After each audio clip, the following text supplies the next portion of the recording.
These are the top 10 history books that I read in 2025. I wanted to wait until the very last book that I read in 2025 to put this list together, so let's start from 10. At 10, I have a book called River of Doubt by Canis Millard, and this is a narrative piece of history about Theodore Roosevelt's journey to the River of Doubt in Brazil after he loses the presidency in the early 20th century, and all of the crazy adventures that he gets up to in this unexplored territory. At number 9 is a book called Hitler and Stalin by Lawrence Rees. This is a book that allows you to read about World War II in a different way, through the power moves, struggles, and failures of Hitler and Stalin during the Second World War, two of the worst tyrants of the 20th century. It's very much worth a read. At number 8 is a book called Age of Eisenhower by William Hitchcock, and this is a biography of Eisenhower's 8 years in office in the White House, how he shaped America in the 1950s, post-World War II, and all of the things he got up to in the White House during his tenure and how it still affects us today. Next is a book called Brilliant Disaster by Jim Rasenberger, and this was a book that I read in December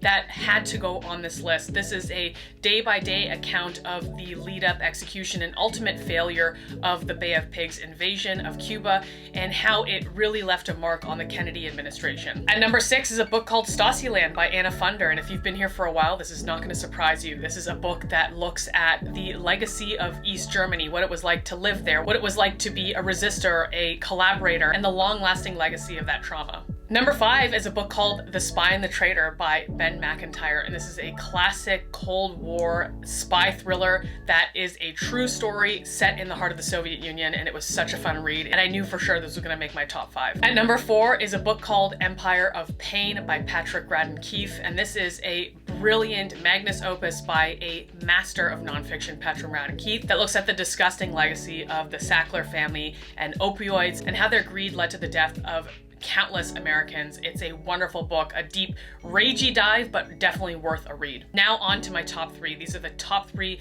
history books I read in 2025. At number 3 is a book called King by Jonathan Eig. This is a sweeping biography of a very fascinating figure, but also one of the most extraordinary figures in American history, and that is Martin Luther King. And Jonathan Eig is a master at storytelling and bringing to life a balanced and detailed look at MLK's life.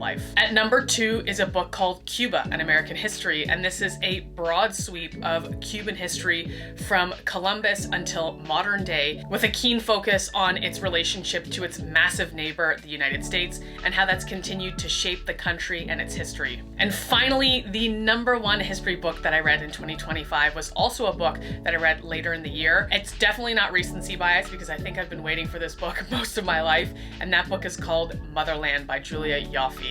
And this is a beautiful depiction of Russian history through the eyes of its women. It's a unique book, a fascinating book, and a really interesting look at Russian history. Those are the top 10 history books I read in 2025. Really, really great year with so many new things learned. I love reading history for that reason. Let me know what your favorite history book was that you read in 2025, and let me know about some of the most anticipated 2026 reads you have. I'll see you in the comments.